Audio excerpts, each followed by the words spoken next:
তো গাইস ঈদের দিন আমরা কি করলাম, চলে আসলাম ঈদগাহ মাঠে। ঈদগাহ মাঠে আসলাম নামাজ পড়ার জন্য এবং আমরা সম্মিলিত নামাজ পড়লাম। আল্লাহু আকবার, আল্লাহু আকবার, লা ইলাহা ইল্লাল্লাহু, আল্লাহু আকবার, আল্লাহু আকবার, ওয়ালিল্লাহিল হামদ। তো গাইস এবার হচ্ছে আমাদের গরু কুরবানি, গরুটা আনা হচ্ছে। এখন পজিশন ঠিক করছে। এখন দেখবেন এখানে কি করা যায় বা কিভাবে।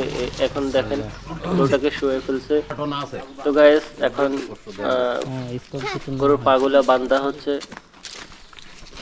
দেখতে থাকুন।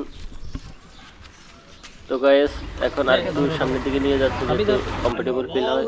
তো গাইস এখন গরু কোরবানি শুরু হয়ে গেল।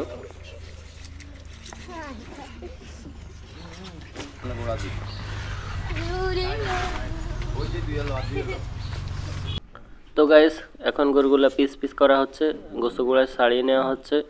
এখন এই দিকে দেখুন আরেকটা রান এবং নিচে দেখুন আরেকটা রান। তো এখন দেখুন আমাদের কাজ সম্পূর্ণ শেষ। এখন এটাই ছিল আজকে আমাদের ঈদের দিনের কাজ। তো সবাই ভালো থাকবেন, সুস্থ থাকবেন, আল্লাহ হাফেজ।